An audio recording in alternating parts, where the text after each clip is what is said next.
다들 그러면 로마서 말씀 한번 찾아볼게요. 로마서는 신약 성경에 있습니다. 신약 성경에서 사도행전이 끝나고 마태, 마가, 누가, 요한 사도행전이 끝나고 다음으로 나오는 게 바로 로마서 말씀인데, 로마서 12장은 신약 성경 256페이지에 있습니다. 다들 찾았나요? 네, 그러면 목사님이나 우리 친구들 짧은 구절이니까 한 목소리로 함께 읽도록 하겠습니다. 함께 읽습니다. 시작. 그러므로 형제들아, 내가 하나님의 모든 자비하심으로 너희를 권하노니 너희 몸을 하나님이 기뻐하시는 거룩한 산 제물로 드리라. 이는 너희가 드릴 영적 예배니라. 너희는 이 세대를 본받지 말고 오직 마음을 새롭게 함으로 변화를 받아 하나님의 선하시고 기뻐하시고 온전하신 뜻이 무엇인지 분별하도록 하라. 아멘. 친구들, 새로운 곳에 예배 드리려고 하니까 새롭죠? 예, 목사님도 너무너무 새롭고 너무너무 뭐라 그럴까, 그냥 계속 새로움의 연속인 것 같아요. 쉽지 않은데 오늘 원래는 여기 바로 뒤에서 나왔으면 좋았는데 여러 가지 문제상 이게 바로 나오지 못해가지고 목사님 노트북 들고 와가지고 꽂아놓고 이렇게 하고 있습니다. 그래도 목사님은 애플을 사용하기 때문에 이렇게 탁 넘길 수 있어요. 자, 쩔죠? 자, 목사님 개인적으로 잘 한번 해봤어요. 자, 우리가 목사님이 처음 왔을 때 우리 친구들과 함께 썼던 내용이 뭔지 기억하나요? 목사님 우리 친구들과 함께 하일데베르크라는 기독교의 가장 골자, 기독교가 무엇인지 설명하는 책을 나누었고, 작년에는 우리가 뭐 했는지 기억해요? 그쵸? 기억 못하죠? 괜찮아요. 어차피 또 할 거예요. 우리는 작년에 언약마블이라는 이름으로 성경 자체가 무엇을 이야기하는 책인가에 대해서 살펴보았습니다. 그리고 오늘부터 우리는 2026년은 그사세라는 이름 아래에서 아마 들어오면서도 봤을 거예요. 바로 교복을 입은 하나님 나라에 대해서 살펴보려고 합니다. 지금 교복을 입은 하나님 나라가 무슨 뜻인 것 같아요? 다들 모르겠죠? 그렇죠. 학생, 교복을 입은 건 학생이죠. 그래서 이제 앞으로 이 내용에 대해서 살펴볼 건데, 자, 우리가 오늘 어디서 예배드리고 있죠, 친구들? 지금 비전센터까지 오는 게 어려웠어요, 쉬웠어요? 어려워요? 쉬웠어요? 목사님도 어려웠어요. 목사님도 뭐 놓고 오면은 내려갔다 올라갔다 하는 게 어려운데, 어쨌든 우리만의 이렇게 예배드릴 수 있는 공간이 있다라는 건 아주 귀한 일입니다. 이 비전센터에서 우리는 이제 앞으로 이제 계속해서 하나님에 대해서 알아갈 건데, 우리 친구들 다시 한번 물어볼게요. 올해 목사님이 청소년부 주제 이미 말해줬는데, 친구들 올해 청소년부 주제에 대해서 알고 있나요? 그쵸, 뭐죠? 다시 한번 다 같이 큰 소리 읽어볼게요. 시작. 맞아요. 교복을 입은 하나님 나라라는 걸 나눠보려고 합니다. 친구들, 그런데 이 교복을 입은 하나님 나라, 계속해서 이제 우리가 생각해야 되는 지점인데, 과연 어떠한 의미로 목사님은 이런 제목을 지었을까 생각을 해야 합니다. 아까 우리 민준이가 정말 잘 대답했는데, 교복 누가 입죠? 아직 우리 초등학교를 막 졸업한 친구들은 교복 입어본 적 없죠? 있어요? 아직은 없을 거예요. 지금 중학교 2학년 친구들부터 교복을 누가 입는지 알 겁니다. 교복 누가 입죠? 네, 학생들이 입는 거예요. 학생들, 그렇죠? 이제 우리는, 그러나 중요한 건 그 학생들, 교복을 입고 살아가는 우리가 학교 한 가운데에서 삼위일체 하나님의 통치를 드러내는 존재가 되자라는 것이 무엇이냐? 바로 교복을 입은 하나님 나라다라는 거예요. 즉 여러분이 뭐 하라는 거예요? 학교에서? 전도하라는 게 아니에요. 전도까지 가면 좋은데, 전도 가기 전에 너희 삶은 개참 아니야. 누가 봐도 예수 믿는 것 같지도 않아. 완전 뭐 세상에 있는 애들이랑 똑같은 삶을 살아. 그런데 너희가 예수 믿으려고 하면 예수 믿겠어요? 목사님이 학교 다닐 때, 목사님은 이제 고등학교 때 목사님이 되고 싶어 해서 학교에서 워낙 유명한 사람이었고, 또 이제 한 친구가 더 있었어요. 뭘 되고 싶어 하는 친구가 있었냐? 신부님이 되고 싶어 하는 친구가 있었어요. 자, 그 친구는 어떤 친구였을까요? 우리 학교에 노는 애들이 있었는데, 노는 애들이 한번 와가지고 목사님한테 이런 얘기를 한 적이 있습니다. 철호야, 나중에 네가 교회를 개척하면 나는 그 교회는 갈 건데, 저 시읒기읒이 개척한 한 담당할 천주교회 성당은 절대 가지 않을 거야. 뭐 이렇게 얘기한 적이 있어요. 왜 그러느냐? 그 친구가 참 친구들에게 선망을 샀을까 못 샀을까? 당연히 선망 샀으면 그런 얘기 안 들었겠죠. 언제나 이제 저는 이제 그 친구랑도 아직까지도 이제 뭐 가끔가다 연락하고, 뭐 그 친구 아직 인천에 있는 인천 교구에서 이제 신부님을 하고 있는 친구인데, 그 친구가 어땠었냐면은 자기는 이타적이지 않지만 타인이 자기에게 이타적인 걸 바랬던 친구였어요. 그래서 학교에서 엄청나게 물매를 맞는 친구였는데, 난 쟤 때문에 천주교는 절대 죽었다 깨어나도 안 간다, 뭐 이런 얘기를 듣는 친구였어요. 지금 목사님이 하고 싶은 말은 무엇이냐? 만약에 목사님이 반대로 목사님이 그런 친구였으면 어땠을까? 그럼 별로였겠지. 그리고 난 죽었다 깨어나도 교회는 가지도 않을 거야 라는 얘기를 들었겠지. 근데 어쨌든 목사님이 학교에서 그 누구보다 열심히 살았고, 심지어 학교 선생님들도 목사님은 고등학교 때 야자 시간을 성경책을 읽을 수 있었어요. 어떻게 가능했을까? 야자 시간이 뭔지 모르죠, 아직 중학생들은. 고등학교 가면 야자라는 게 있어요. 목사님이 이제 초, 중, 고 모두가 목회자가 꿈이었거든요. 그러다 보니까 고등학교 가자마자 이제 목사님 때는 선생님들이 교회 다니는 분들도 많았어가지고 오자마자 선생님들 다 같이 저한테 했던 말이 있어요. 김철호, 넌 1교시 때 다른 공부하면 죽는다. 넌 1교시 때 성경책 읽어. 목사 되겠다는 애가 적어도 10독은 하고 목사 돼야 될 거 아니야? 라고 이야기했었어요. 그래서 저는 죽지 않기 위해서 1교시 때마다 열심히 성경을 읽었던 사람이에요. 딱 한 번 진짜 내가 1교시 때 성경을 안 읽고 다른 걸 해봤어. 수학 공부를 해보려고. 내가 수학을 좀 많이 못했거든. 수학을 좀 잘해보고 싶어가지고 수학 공부를 하고 있었는데 선생님한테 수학 문제집을 뺏겼어요. 그리고 3개월 뒤에 주셨어요.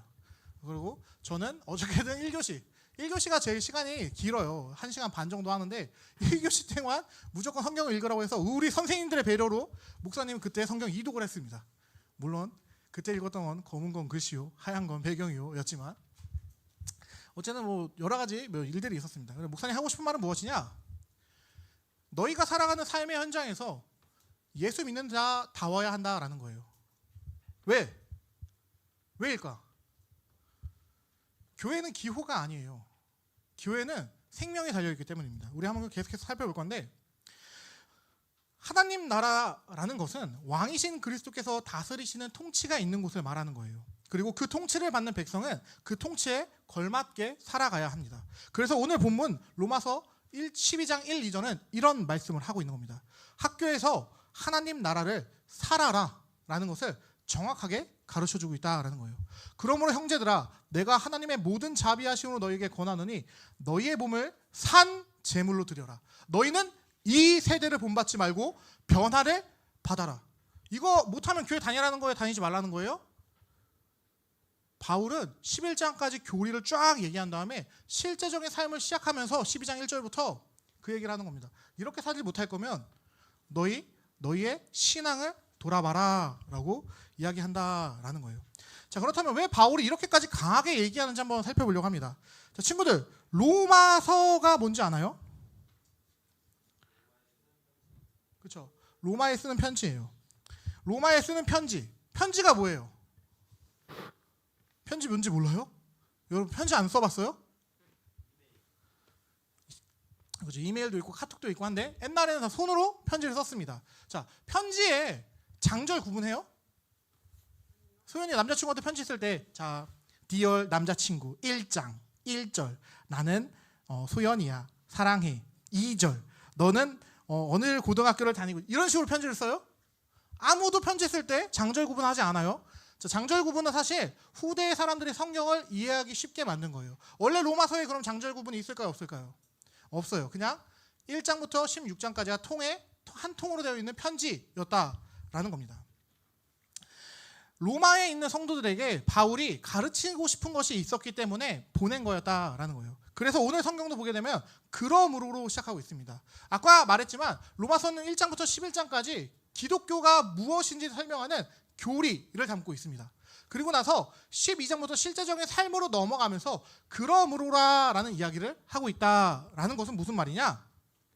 바로 앞에 있었던 이야기를 무시하는 것이 아니라 앞에 있었던 자기가 가르쳤었던 철저한 교리에 입각해서 너희가 그것을 믿는다면 믿는 것을 이렇게 보여줘야 한다라는 것을 이야기한다라는 겁니다.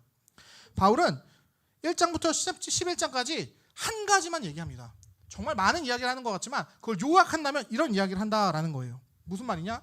바로 너희가 하나님 앞에서 은혜로 구원을 받았다라는 거예요. 너희가 스스로 무언가 착한 행동을 해서 너희가 하나님의 기준을 맞추어서 구원받은 게 아니라 하나님께서 은혜로 너희가 아무것도 하지 않았는데 예수님을 보내셔서 너희를 구원했다라는 것을 이야기합니다. 바로 죄로 죽었던 우리를 그리스도께서 대신 죽으시고 다시 살아나심으로써 살려주셨다라는 거예요. 그래서 12장부터 이런 얘기를 하는 겁니다. 얘들아, 너희가 이렇게 큰 은혜, 긍휼, 자비, 사랑을 받았다면 이제는 그 은혜에 좀 맞게끔 살아야 되지 않겠니? 너희 은혜 갚은 까치 알아요? 동물 까치도 은혜를 알아가지고 종에다 머리 박고 죽는데 사람이 은혜도 모르면 무슨 소리 들어요? 상놈이라는 소리를 듣는 거예요. 검은 머리 동물은 거두는 게 아니다라는 말이 그런 데서 나오는 겁니다. 그래서 바울이 얘기하고 싶은 건 무엇이냐? 너희가 이렇게 말할 수 없는 죄인이었고 답 없는 존재였는데 너희를 향하여 예수께서 삼위일체 하나님께서 이런 은혜와 사랑을 보여주셨다라고 한다면 너희는 당연히 그분을 위해 살아야 되는 거 아니겠냐라는 것이죠. 그래서 제일 중요한 거 언제나 기억해야 되는 거, 왜 목사님 이걸 굳이 계속 짚고 넘어가냐? 앞으로 우리의 설교에 행위에 대한 이야기를 많이 할 거예요. 목사님이 너 이렇게 살아야 된다 저렇게 살아야 된다 말을 많이 할 건데 중요한 건 그 행위가 우리를 구원하는 게 아니라 은혜를 아는 사람이 그 행동으로 순종한다라는 겁니다. 즉 반대로 말하면 뭐예요? 행동하지 않는 사람은 예수가 누군지 모른다라는 거예요.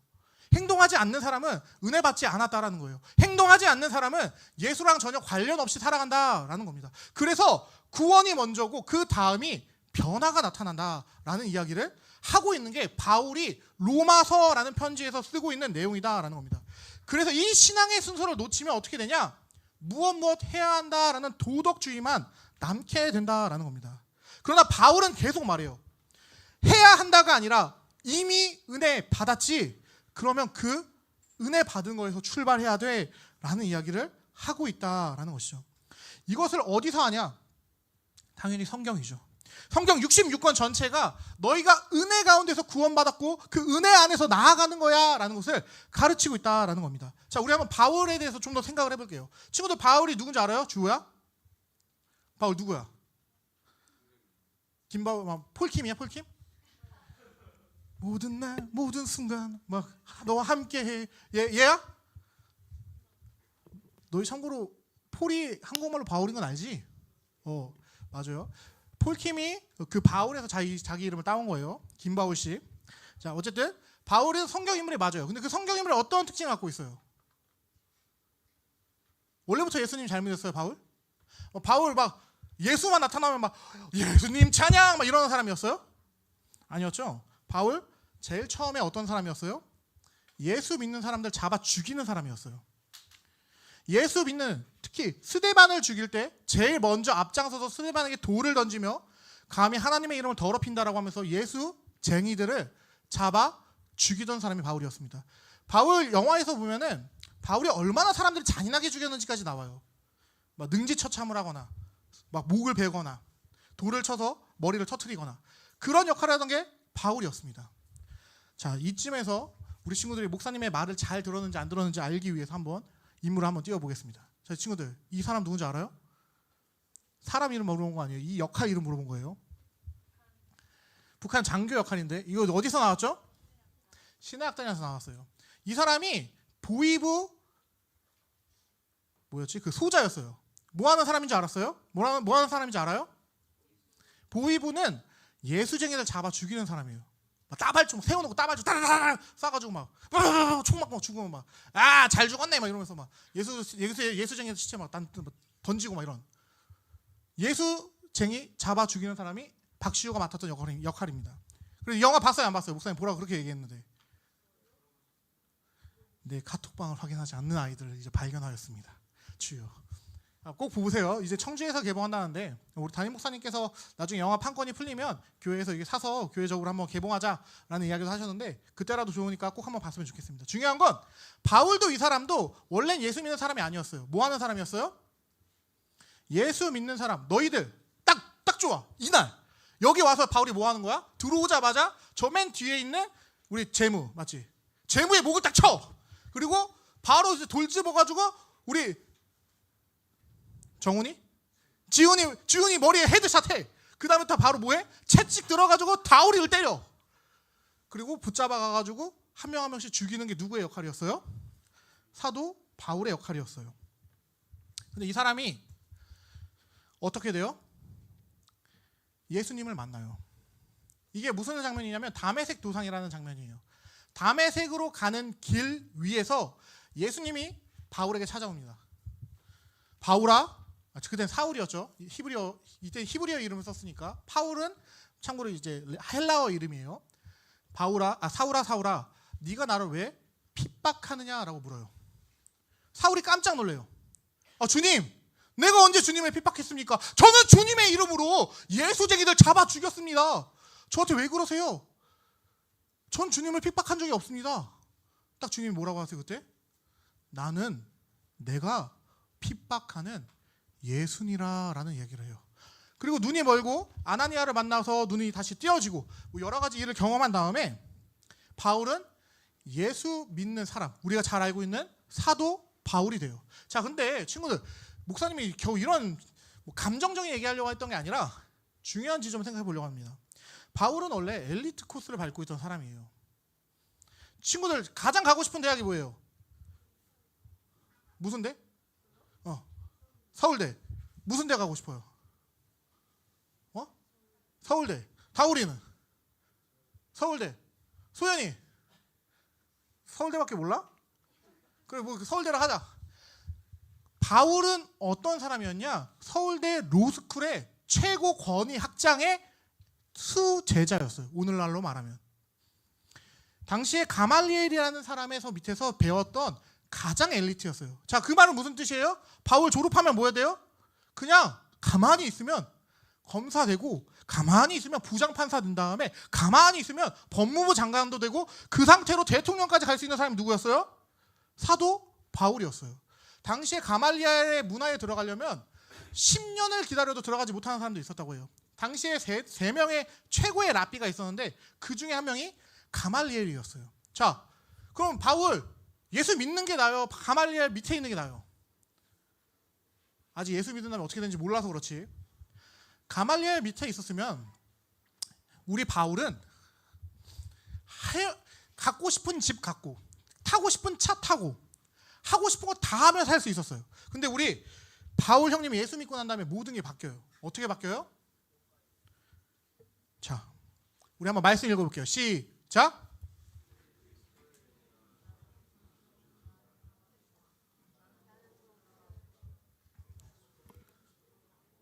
옥에 갇히기도 더 많이 하고 매도 수없이 맞고 여러 번 죽을 뻔하였으니 유대인들에게 30에서 하나 감한 매를 5번 맞았으며 3번 태장으로 맞고 1번 돌로 맞고 3번 파선하고 일주야를 깊은 바다에서 지냈으며 여러 번 여행하면서 강의 위험과 강도의 위험과 동족의 위험과 이방인의 위험과 시내의 위험과 광야의 위험과 바다의 위험과 거짓 청제 중의 위험을 당하고 또 수고하여 애쓰고 여러 번 자지 못하고 줄이며 목마르고 여러 번 굶고 춥고 헐벗어 놀아.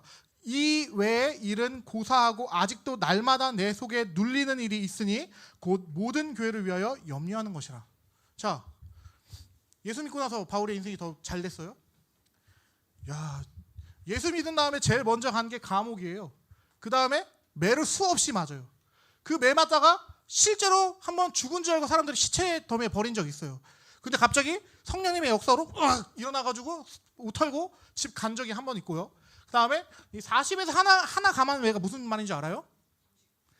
그렇게 이해하면은 정말 성경을 모르는 거예요. 죽지 않을 정도로 때린다는 뜻이에요. 40대 이상을 맞으면 사람이 죽기 때문에 죽지 않을 만큼 팬다라는 거예요. 근데 그거를 감한매를 5번이나 맞았대. 그냥 붙잡아 놓고 두들겨 패는 거야. 이게 멍에 씌워놓고. 그 다음에 태장이라는 게 우리는 이제 곤장 생각하는데 그게 아니라 몽둥이 찜질을 말하는 거예요. 몽둥이로 3번 맞고, 돌로, 수대만은 돌 1번 맞고 죽었는데 돌로 맞고도 3번 맞고도 살아남았어.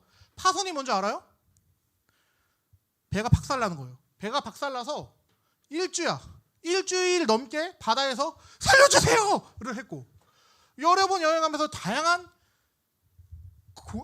말도 안 되는 위험들을 당했다라고 얘기합니다. 짧게 이야기하면 예수 믿고 인생 우리 표현을 하면 망했다라는 거예요. 근데 바울이 자기가 이런 인생을 살아놓고 성도들에게 뭐라고 말하는 거예요? 지금 너희도 예수 잘 믿어야 돼 라고 얘기하는 거예요. 친구들, 여기서 중요한 건 고난이 많았다가 아닙니다. 바울은 왜 이 길을 끝까지 걸었을까요? 왜 예수 믿고 나서 예수 안 믿었으면 더 잘 먹고 잘 살 수 있었는데, 편안한 집에서 잘 수 있었는데, 심지어 바울이 고증에 의하면 너무 많이 맞아서 허리가 휘었대요. 이렇게 휜 게 아니라 이런 식으로. 웃긴 거 아니에요. 엄청 아픈 거예요. 허리가 이렇게 휘어 있었다고 합니다. 여러 가지 병들을 달고 살았대요. 그래서 누가 같이 다닌 거예요? 당시에 의사였던 누가가 바울과 같이 있었던 거예요. 누가가 없이는 바울이 하루도 편히 잘 수가 없었기 때문에 누가가 주는 약을 먹고 살았던 게 바울이었어요. 근데 바울이 예수 믿는 거 포기해요? 심지어 바울의 마지막 어떻게 죽었는지 알아요? 선유라? 로마에서 바울을 좋아했을까요? 안 좋아했을까요? 바울은 로마의 시민권자였어요. 로마의 엘리트 중에 엘리트였어요. 그래서 바울을 어떻게든 살리고 싶었습니다. 그래서 무슨 방법을 쓰냐? 바울이 이제 바울 교회라는 교회가 있는데, 거기가 이제 바울이 죽은 장소인데, 바울이 이제 사형장까지 정해진 길이 있었어요. 한 4시간 정도 가는 길이었다는데, 그 길을 갈 때마다 한 발 뗄 때마다, 한 발도 이렇게 걷는 게 아니라 기어갔어요. 바울 막 이렇게 기어가는데, 한 발 이제 기어갈 때마다 예수 믿을 거야 안 믿을 거예요? 를 물어봤대요. 4시간 동안 같은 질문을 계속 듣고 끝까지 난 예수 믿을 거다라고 말하고, 마지막에 단도대에 목을 올리고 목이 탁 떨어져요. 그리고 한 번, 두 번, 세 번 튕긴 그 자리에 뭐가 세워졌어요? 바울 교회가 세워졌다라고 해요. 바울 인생 멋있어요? 저는 멋있다고 생각해요. 물론 여러분 아닐 수 있어요. 이게 진짜 예수 믿는 거다라고 생각하는 사람이긴 한데, 목사님이 말하고 싶은 건 고난이 많았다가 아니다라는 겁니다. 왜 근데 그 사람, 그러니까 바울이 멍청이가 아니에요. 여러분보다 더 똑똑한 사람이었어요. 바울이 엄청나게 잘나는 사람이었습니다. 그냥 가만히 있으면 지금이라도 당장 예수 포기하면 자신의 인생이 엘리트 코스로 다시 열릴 거 아는 사람이 바울이었다고요. 근데 왜 그는 이 길을 끝까지 가냐? 이것 때문입니다. 함께 읽어보겠습니다. 시작.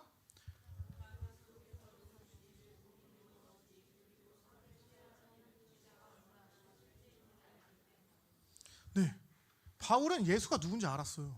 여러분처럼 예수가 누군지 모르는 게 아니라 예수라는 존재가 얼마나 실제적이고 내 삶을 뒤집어 놓는지를 알았기 때문에 여러분에게 복음을 전달하기 위해서, 십자가의 전달자가 되기 위해서 바울은 그 삶, 내 목이 잘릴지언정, 내가 3번의 태장을 맞을지언정, 내 배가 파손할지언정, 그 모든 것이 하나님이 통치하심 가운데 있다라는 사실을 믿는 게 누구였어요?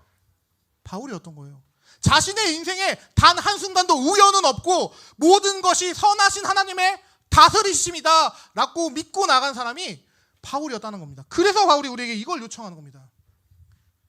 너희의 몸을 산 제물로 드려라.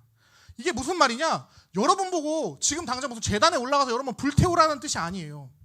여러분의 삶 전체가 삼위 하나님께 드려지는 예배가 되게 해라라는 겁니다. 예배당에서만 찬양하고 예배당에서만 예배 드리는 쓸데기 없는 예배자가 아니라 월요일부터 토요일까지, 아니 주일까지 여러분이 살아가는 그 모든 삶의 순간을 예수 믿는 사람으로 살아내라라는 뜻이 이 12장 1절에 너희의 몸을 산 제물로 드려라 라는 말씀입니다. 교복을 입고 살아가는 그 자리도 하나님의 통치하심이 드러나게끔 만들어라 라는 게 사도 바울이 우리에게 오늘 요청하는 내용이다라는 겁니다. 입술의 고백만 있고 열매가 없다면 그 고백은, 이 자리에 여러분이 앉아있는 이 시간은 성경이 말하는 믿음이 아닐 수 있다라는 겁니다.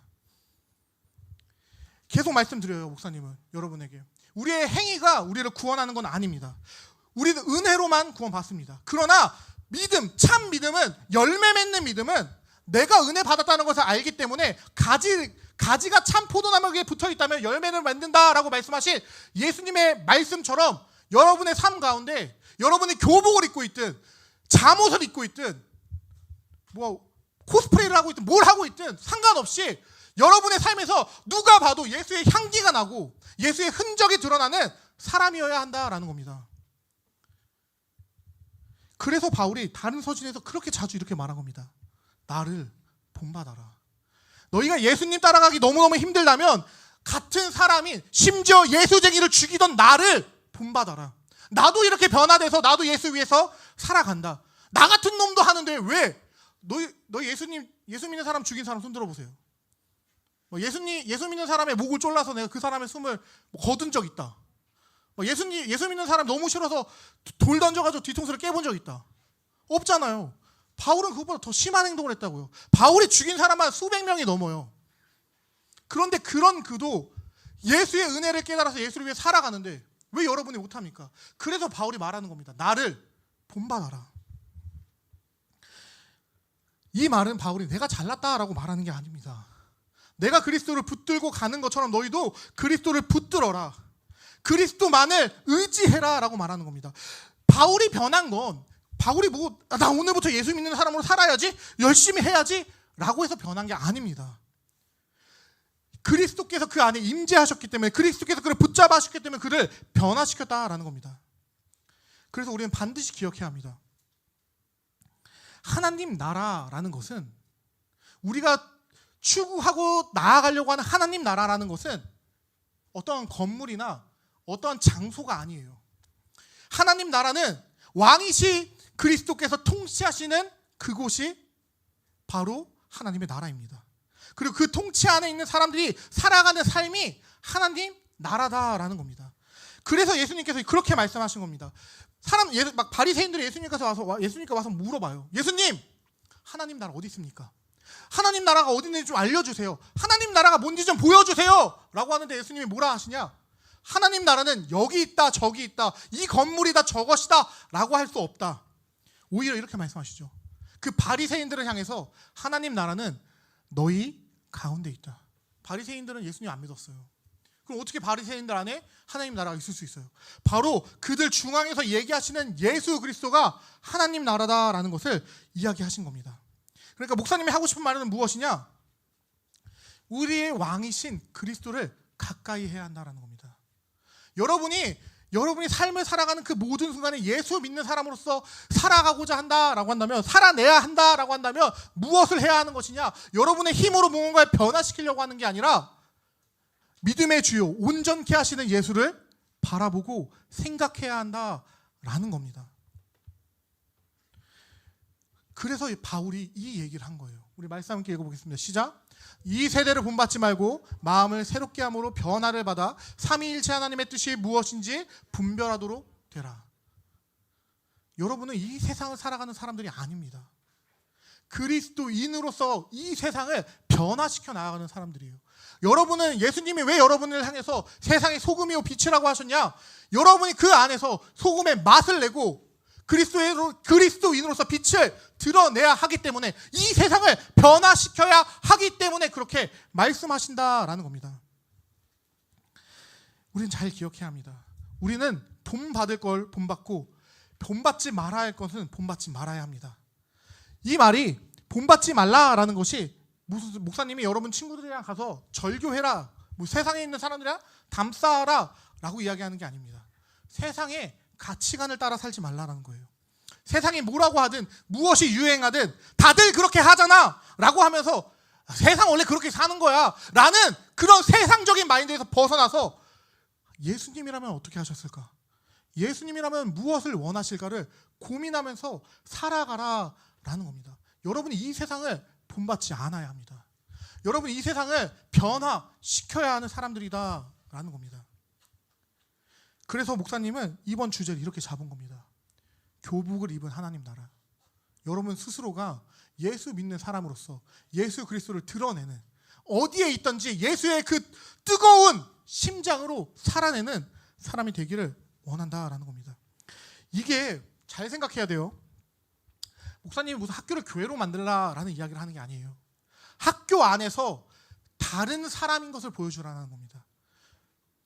다들 누군가를 왕따시킬 때 나도 여기 끼고 싶어 해서 누군가를 왕따시키는 거에 참여하는 게 아니라 왕따 당하고 있는 친구의 손을 잡으면서 너희들 그러지 마. 사람이 사람을 왜 그렇게 괴롭혀? 라고 말할 수 있는 사람이 되라라는 겁니다. 모든 친구들이 다 시험 볼 때 컨닝하는 게 당연할 때 어차피 선생님이 몰라 이렇게 하면 돼 할 때 당당하게 그렇게 하면 안 돼, 정직하게 시험 봐야지 라고 말할 수 있는 친구들이 되라라는 겁니다. 그래서 이제 구체적인 3가지를 말하려고 합니다. 그래서 첫 번째가 정직입니다. 시험, 수행평가, 과제, 부정행위가 너무 쉬운 시대에 우리는 살아갑니다. 좀만 안 걸리면 돼라는 생각이 있을 수도 있다라는 거죠. 걸리면 그 걸린 사람이 손해보는 거야 라고 말할 수도 있습니다. 그러나 그런 기준을 우리는 살아가는 게 아니라 삼위일체 하나님 앞에서 무엇이 옳은가를 생각하며 실력보다, 무슨 점수보다, 누구 친구보다 더 높은 등수를 맞는 것보다 정직, 하나님이 원하시는 공의와 정의를 쫓아 나아가는 여러분이 되길 축복합니다. 두 번째는 언어와 관계입니다. 친구를 조롱하는 말, 여러분 쉽게 욕하고 쉽게 누구한테 막 왕따 시키고 이런 말 하죠. 왕따를 안 시킬 수도 있어요. 누군가를 막 너 왜 이렇게 못생겼어, 뭐 이렇게 장난스럽게 할 수도 있지만 진심 담아가지고 누가 싫어가지고 그렇게 말할 수 있죠. 그런 거 하지 않길 축복합니다.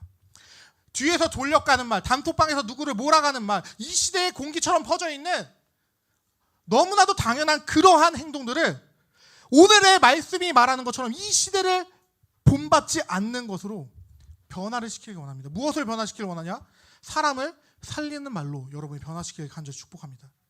약한 친구 편에 서서 그 친구가 일어설 수 있도록 예수께서 하셨던 것처럼, 예수께서 나에게 그 은혜를 베푸셨던 것처럼 여러분이 나약해져 있고 쓰러져 있고 힘들어하는 친구들에게 위로가 되고 힘이 될 수 있는 사람이 되길 바랍니다. 누군가를 희생양 삼아 분위기를 만들지 않기를 간절히 바랍니다. 목사님 많이 당해서 알아요. 목사님이 타격감이 좋다는 말을 많이 들었었던 사람입니다. 그거 사람 상처받게 합니다. 하지 마세요. 저 뭐 장난스럽게 얘기한 건데 진짜 중요합니다. 누군가는 그런 말이 있죠. 그냥 던진 돌에 개구리는 돌 맞아 죽는다. 여러분이 그렇게 하지 않았으면 좋겠습니다. 다른 목사님 요즘 애들 다 그렇게 해요. 그거 뭐 잘못된 거예요? 아니 뭐 그냥 놀려고 장난으로 할 수 있죠. 근데 성경은 그거 하라고 해야지 하지 말라고 해요? 하지 말라고 한다라는 겁니다. 여러분이 예수를 여러분의 진짜 삶의 주인으로 생각한다면 그렇게 살아가지 않길 바랍니다. 예수가 누군지를 드러낼 수 있길 바랍니다. 마지막으로 3번째, 정결과 절제입니다. 요즘은 자극적인 것들이 너무나도 많습니다.